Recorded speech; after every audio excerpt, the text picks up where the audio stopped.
Today, a jury in Colorado convicted James Craig of poisoning his wife, Angela, and hours later, a judge handed down his sentence. Life plus 33 consecutive years. We, the jury, unanimously and beyond a reasonable doubt, find the defendant, James Craig, guilty of murder in the first degree. How do you explain what happened that day? We were there and he killed her right under my nose. We took her to the hospital and that was the last time she was ever gonna be alive again. In a Colorado town, a woman named Angela Craig loved spending time with her 6 children. Her large family meant everything to her, but slowly it was taken away from her. She was sick for about 10 days until she died, and no doctor could figure out why. Until evidence piled up against her husband, James Craig.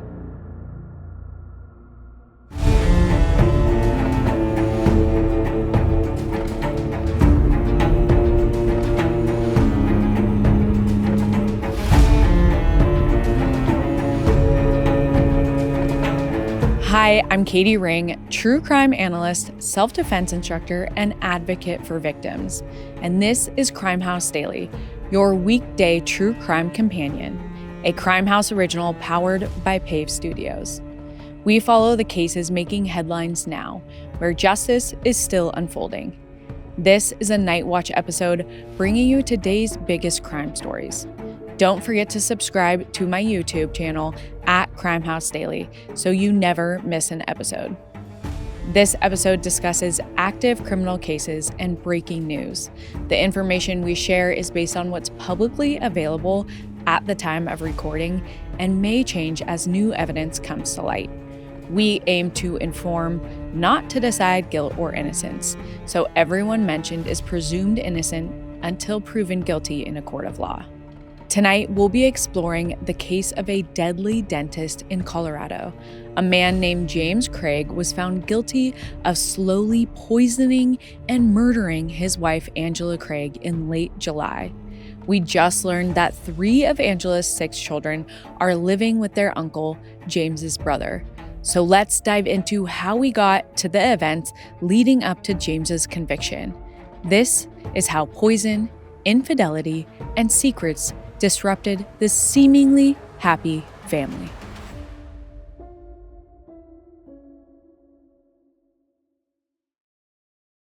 Tonight's story is about a family man with more than a few skeletons in his closet. When James Craig's wife mysteriously dies, authorities uncover each step of the murder plot, and they point to James as the killer. It just came in that James's 6 children are no longer under his care. 3 of them are adults and they are living separately. The younger 3 are living with their uncle, James's brother. As of July 30th, he'll be spending the rest of his life behind bars. Let's dive into the winding road that got him there. It all starts in 2023. 47-year-old James Craig lives in Aurora, Colorado with his wife, 43-year-old Angela. The couple has been married for 20 years and they have 6 kids. Neighbors know the family as tight-knit and devoutly Mormon. Angela Craig loved spending time with her 9 other siblings. And as a mother of a big family herself, she has 6 kids, she dreamed of being a grandma one day. She loved woodworking and working out, so she had a lot of hobbies. The Craigs are well liked around town, where James runs a popular dental practice called Summerbrook Dental, and James and his staff are known for their warm, friendly atmosphere at the office. But beneath the surface, things aren't as they seem. A few years earlier, the business was struggling so badly that James had to declare bankruptcy. Fortunately, his friend and colleague, a man named Ryan Redfern, signed on as a partner, which kept things afloat. It may have solved his business problems, but James was also dealing with problems at home. After years of marriage, he disclosed to his wife that he'd had a porn addiction since he was a teenager, and that he cheated on her with a woman he met on a sugar daddy website. This would have been enough to destroy any marriage, but Angela decides to put in the work and try to get things back on track. It seems like she views James's past transgressions as his own personal failings, ones that he can overcome, and she believes he truly wants to be a better man. So Angela does her best to help lighten the load. She helps out at the office even though she's not an official employee and makes sure James gets enough alone time when he comes home. The couple has also started prioritizing their health. James and Angela work out together every morning, and he always makes her a protein shake before work. It seems like they're really turning a corner. But little does she know, her husband hasn't changed at all. In February of 2023, James attends a dental conference in Las Vegas. And while he's there, he meets a woman named Kaine, who is also a dentist. They hit it off, and James tells Karen he's divorced and living alone. So they get together, and he strikes up an affair, while she unknowingly is engaging with a married man.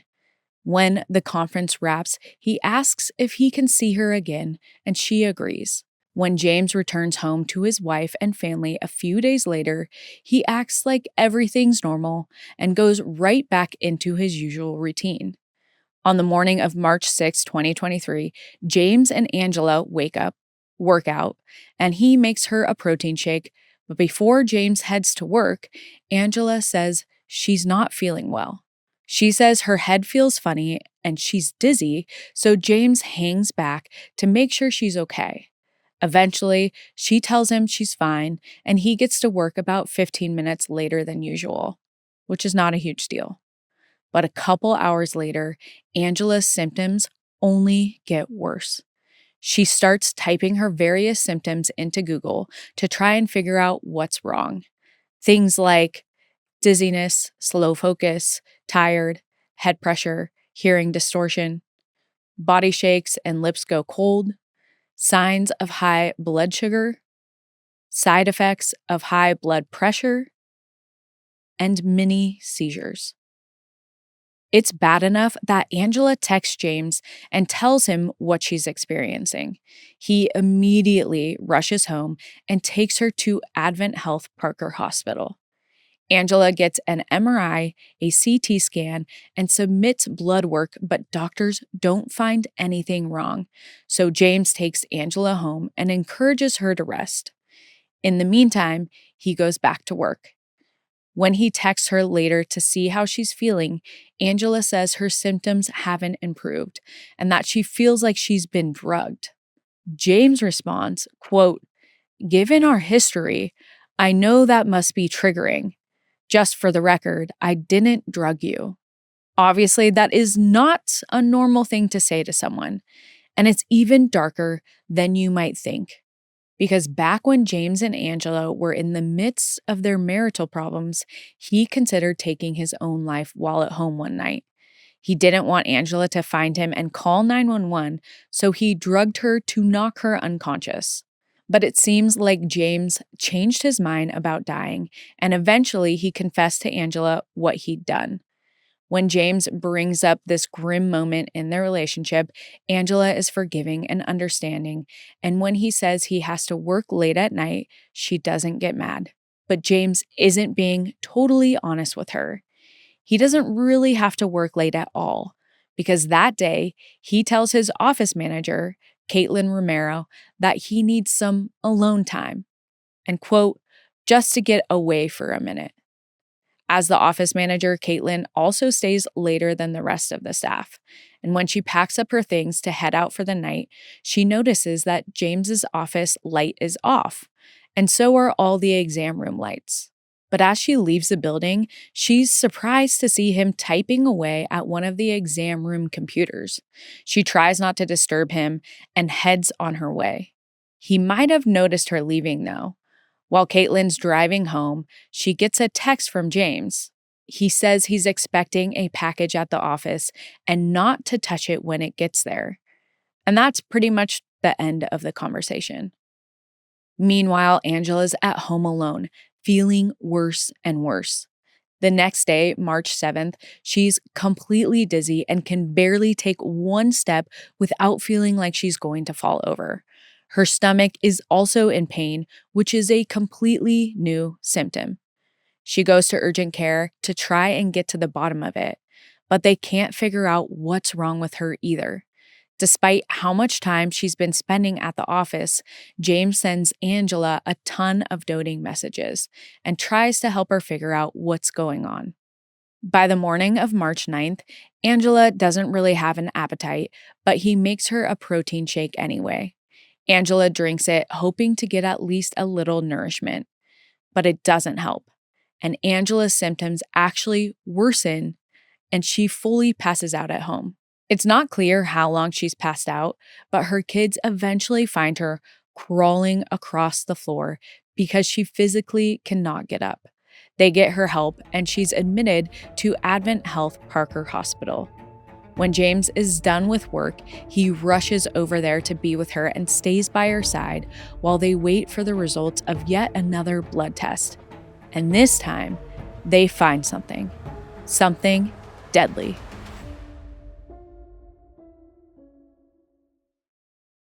When Angela Craig's latest blood test comes back on March 9th, 2023, the results are shocking.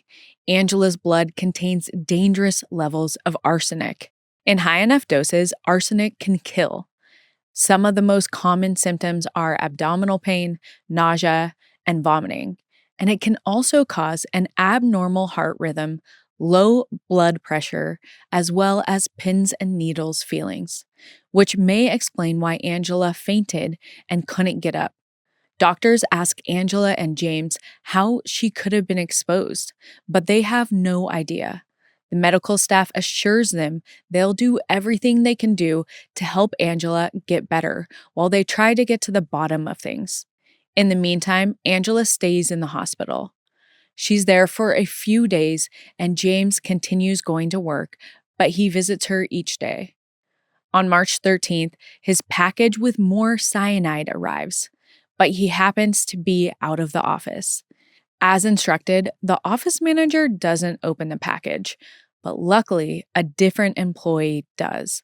And she finds a silver foil package with biohazard stickers on it. The employee doesn't know what it is, so she waits for Caitlin to get there so that she can deal with it. When Caitlin arrives, she unfolds the packing slip and sees the words potassium cyanide. Like arsenic, potassium cyanide is another lethal poison that can cause similar symptoms to arsenic poisoning and can eventually lead to organ failure. But cyanide isn't always nefarious and can even be used in dental offices, so Caitlin's not immediately concerned and leaves the package on James's desk. He doesn't say anything about it when he gets back, though, and with so much going on, it sort of falls by the wayside. On March 14th, one day after the package arrives, Angela is released from the hospital, and she seems to be doing better.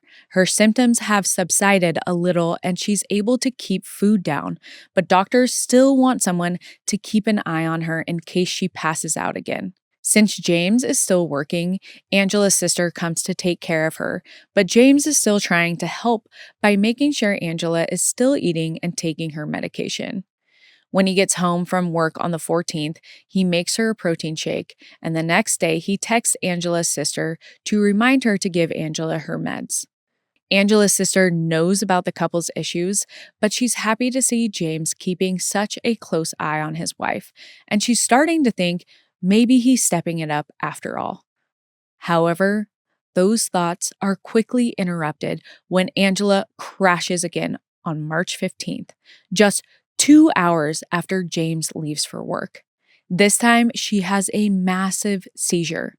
Her sister calls in an ambulance, and Angela is taken to another facility, UC Health Anschutz. Her health is so bad, she's placed in the ICU. The staff there gets up to speed on Angela's recent health issues, and they quickly send a blood sample for testing. Once again, Angela's blood shows up high levels of arsenic, along with cyanide and something known as tetrahydrozoline. Tetrahydrozoline is a decongestant that's found in over-the-counter eye drops and nasal sprays, but it's super toxic when ingested and could potentially cause symptoms like altered mental states and confusion, weakness and headaches, severe changes in blood pressure and heart rate, nausea and vomiting, seizures, and coma. Angela's in critical condition. She's suffered multiple seizures and her vitals have crashed. Her doctors put her on life support, but even with that, her heart could fail. James rushes to her bedside, and while he's at the hospital, he's going in and out of the room talking to staff members.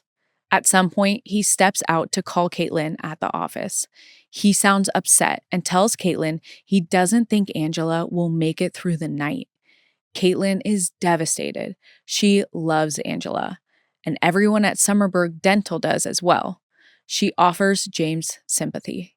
Then, when they hang up, Caitlin realizes something. Because while James was describing Angela's symptoms, she couldn't help but notice that they sounded a lot like cyanide poisoning. And the image of that foil package with the biohazard stickers flashes in her mind. However, she doesn't want to jump to conclusions, so she calls a friend who's the office manager at another dental practice.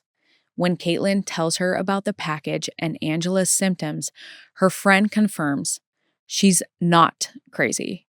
But Caitlin isn't going to the authorities with these suspicions yet. Instead, she calls Ryan Redfern, the co-owner of Summerbrook Dental. As a reminder, he's the guy who bought half of the practice when it was going bankrupt. Ryan and his wife are good friends with James and Angela, so he's a good barometer to see if she's just overthinking it. Caitlin tells Ryan about the cyanide and about the time she saw James working late on an exam room computer. Everything's connecting for her now, and it's connecting for Ryan too. Ryan and his wife are literally on their way to the hospital to see Angela when he gets the call from Caitlin. So when they get there, Ryan acts cool around James. But as soon as he gets the chance, he pulls one of the nurses aside and tells her that he thinks Angela has been poisoned with cyanide. The nurse immediately contacts the police. And later that night, after Ryan and his wife have left the hospital, officers contact James. And after that, James calls Ryan because he wants to know if Ryan said something incriminating to the nurses. Ryan tells James that he knows about the package of potassium cyanide, and James doesn't try and deny it. However, he claims that Angela asked him to order the cyanide, but that he, quote, didn't think she would actually take it. This is clearly a cover story, and a weak one at that. Ryan doesn't engage with this nonsense. He simply tells James to stop talking and get a lawyer. Then they hang up. And Ryan couldn't be more right about James needing a lawyer, because he does something that night that makes authorities suspicious.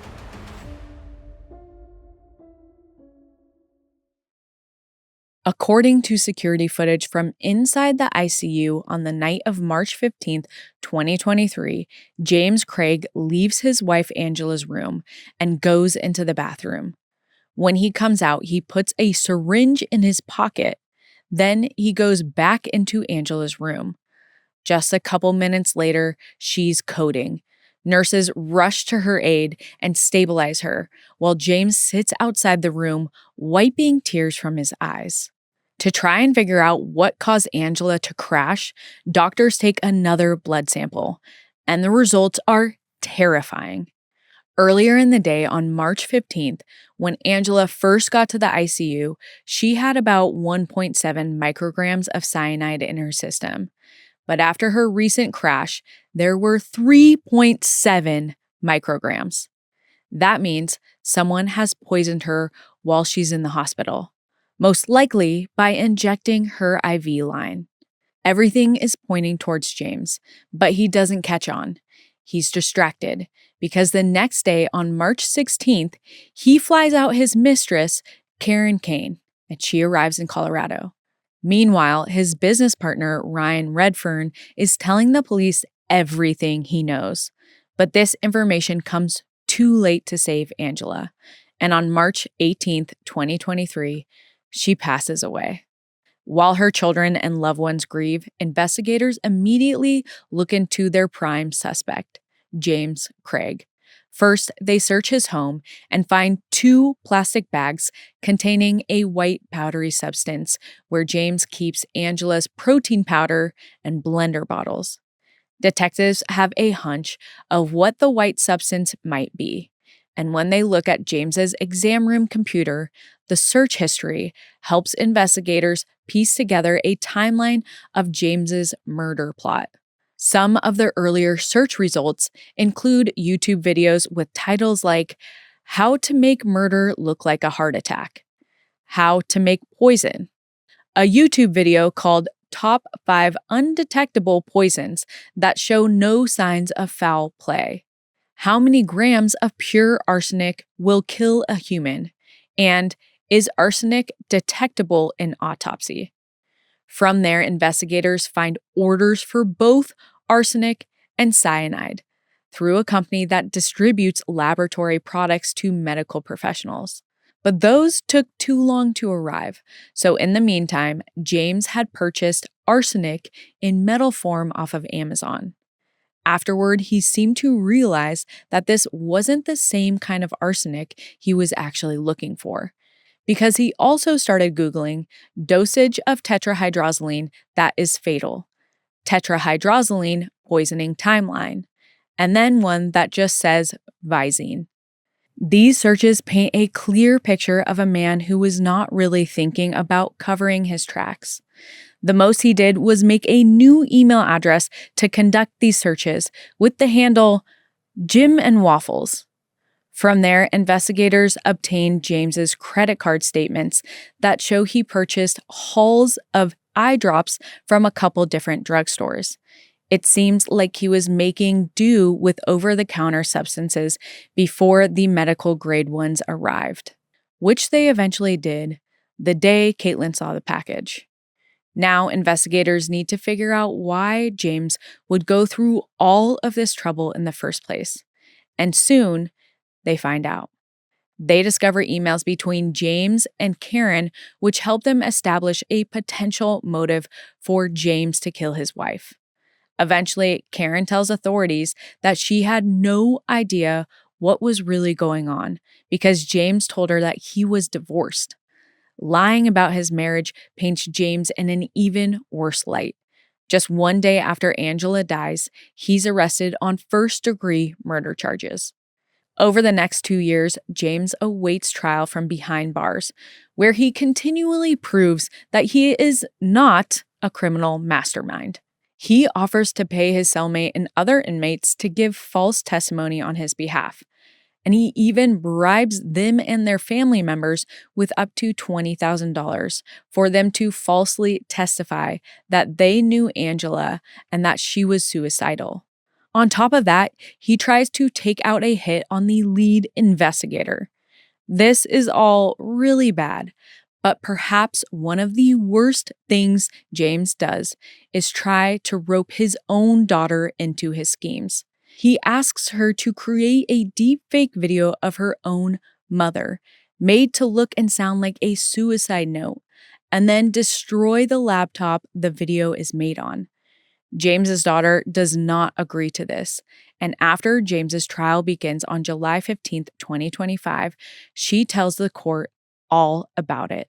By that point, James has landed 5 additional charges for all the cover-up attempts he made in prison, including solicitation to commit tampering with physical evidence and solicitation to commit perjury. He pleads not guilty on all counts, but the evidence is against him, because along with the lengthy paper trail he left, there's more to James's alleged motive. On top of his affair with Karen, prosecutors also argue that James killed Angela so that he could collect her life insurance payout. Apparently, even after Ryan Redfern bought half the practice, the business was still struggling. And by killing Angela and making it look like natural causes, James would have access to a huge payout. At some point, prosecutors also confirmed that James laced Angela's protein shakes, laced her prescription medication, the same meds that he reminded her sister to have her take, and tampered with Angela's IV line while she was in the hospital. The trial went on for 2 weeks. Then it was time for the jury to deliberate. It took them 8 hours over the course of 2 days to come to a decision. And on Wednesday, July 30th, 2025, they find him guilty on all counts. He's sentenced to life in prison without the possibility of parole, plus another 33 years. Thanks to James, his children have to grow up without either of their parents by their sides. And those who cherished Angela were robbed of her too soon.